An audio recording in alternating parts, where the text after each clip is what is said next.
Well, you have to start tonight with a little primetime housekeeping update. People always ask me why we never have certain people on the show. Usually I can give them an answer. But Carol from Appleton, Wisconsin, texted me last week and asked this: Jesse, you always talk about RFK Jr. Why don't you ever have him on? Well, that's a question that I don't have an answer to, Carol. Primetime was one of the first to cover his run against Biden.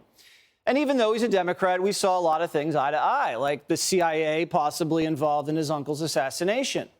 I even read his book about Fauci. So Primetime invited RFK Jr. on day one of his campaign. We were told we'd be the second interview, and then third, and then fourth, and so on and so on. And 2 months later, he's gone on 6 different Fox shows. He's gone on Newsmax. He's gone on Breitbart. He's gone on CNN, ABC, dozens of podcasts that we've frankly never heard of. Now, a lot of these are great shows, and we don't begrudge these shows for booking him. But I'm starting to feel like RFK doesn't like me. Something's happened. It's never happened to me in my entire career. I'm taking something personally. Is it me, Bobby? I mean, if it is, just tell me. But I'm left with no other choice. In order to defend the honor of this show, Primetime is hereby rescinding our invitation to RFK Jr. We didn't want to do it, but we were forced to. And not only has the invitation been rescinded, RFK Jr. has been slapped with a blanket ban, too. Well, how long is this ban going to be in place? Well, that's for me and for me only to decide. But at least I have a show for people to decline interviews to, because Chuck Todd doesn't even have that anymore. I have a personal announcement. While today is not my final show, this is going to be my final summer here at Meet the Press. But the key to survival of any of these incredible media entities, including here at Meet the Press, is for leaders not to overstay their welcome. I'd rather leave a little bit too soon than stay a tad bit too long. Chuck Todd thinks he's leaving too soon. Oh, man, imagine if Chuck Todd's guests came on this show. It would change the course of the country. Hey, Senator, why do you want men changing in your daughter's locker rooms? Mr. Secretary, do you drive an electric car? Mr. President, why do you keep calling everybody racist?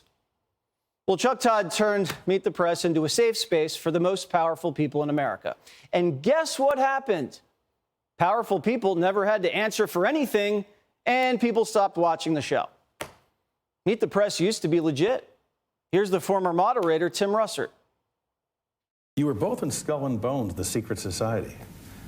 It's so secret we can't talk about it. What does that mean for America?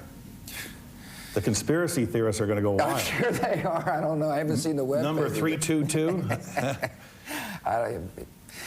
First of all, he's not the nominee. And unlike Chuck, Russert used to hit both sides. You both were members of Skull and Bones, a secret society at Yale. What does that tell us? Not much, because it's a secret. Is there a secret handshake? Is there a secret code?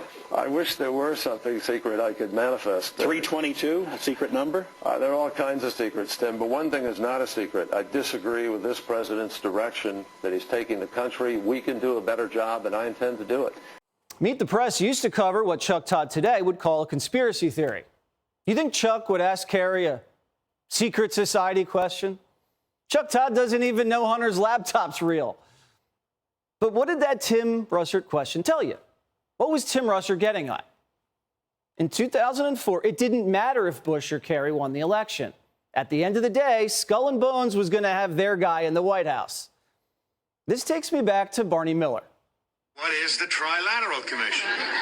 It's an organization founded in 1973 by David Rockefeller to bring together business and political leaders from the United States, Europe, Japan, so they could work together for... That's what they'd like us to believe.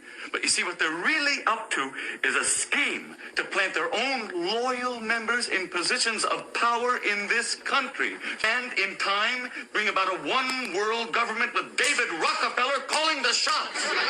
Everybody thought it was going to be Ford for Veep. You know what happened?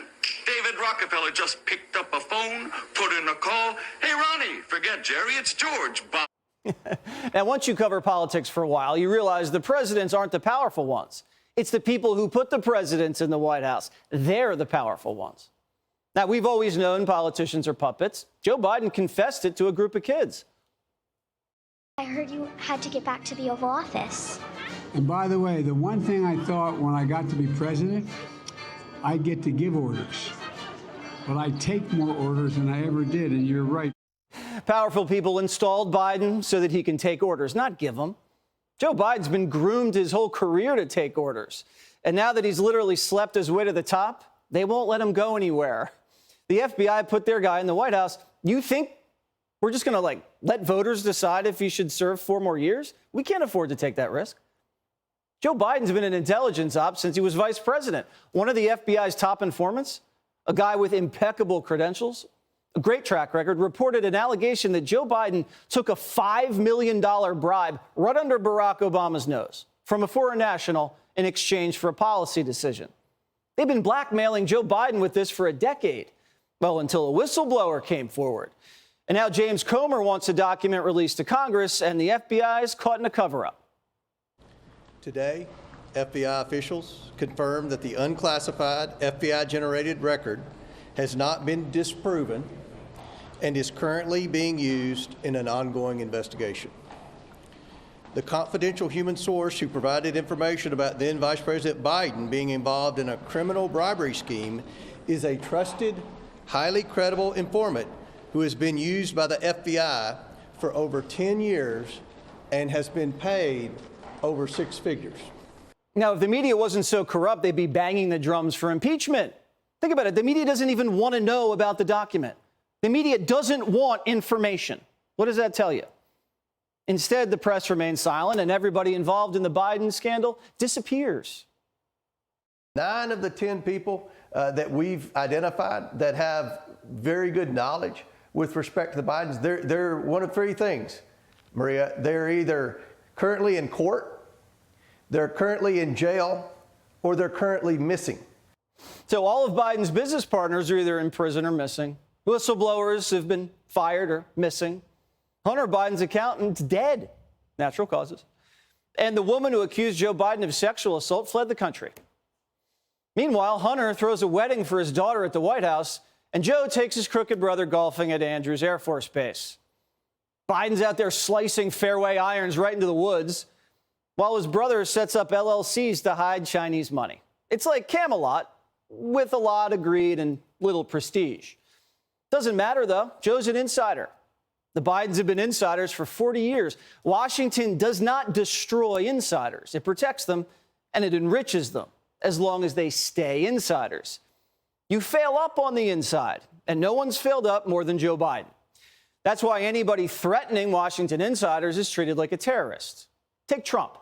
He was smeared as a traitor, wasn't supposed to win, but he did. And that's when the insurance policy kicked in. A ruthless war on his presidency from within, an unfair re-election, and now a savage legal campaign to put him in prison. So another outsider will never even think about threatening Washington again. James Comey and MSNBC, they're already fantasizing about the plot. It's this crazy world that Donald Trump has dragged this country into, but he could be wearing an ankle bracelet while accepting the nomination at the Republican convention. And could be wearing an ankle bracelet and be elected in November. Yeah, we could have, it would be rejected if you put it in a script for a show, but you could have a president who is potentially incarcerated when he's elected president. So that would be weird and awkward. They want Trump arrested, not to protect the rule of law, but to prevent him from getting revenge. They even admit it's personal. Listen. Think about what 4 years of a retribution presidency might look like. He could order the investigation and prosecution of individuals who he sees as enemies. I'm sure I'm on the enemies list. It seems like science fiction in a way, but it's what another 4 years of Donald Trump really promises. The president must be someone who abides the law and our Constitution. And there's no one else but Joe Biden. You see what's going on here? It's get him before he gets us. It's insiders going after the outsider. Only we're allowed to launch BS political prosecutions of Trump. He can't do it to us. They want to put Trump in prison because he had a piece of paper at Mar-a-Lago. But Biden spread-eagled classified docs all over Chinatown. His Chinese-funded think tank and open boxes in his garage with his garage door hanging wide open, gaping open while Hunter's flying in and out of there with crack and Chinese spies. That's fine. Biden's taking $5 million bribes. That's fine. That's what insiders are supposed to do. But if you take the wrong piece of paper, you take it home, you're not an insider, you're going to rot in a cell for the rest of your life. That's how they play the game. Now, if only we had Tim Russert around to ask the right questions, because Lord knows no one's coming on primetime. Hey, Sean Hannity here. Hey, click here to subscribe to Fox News YouTube page and catch our hottest interviews and most compelling analysis. You will not get it anywhere else.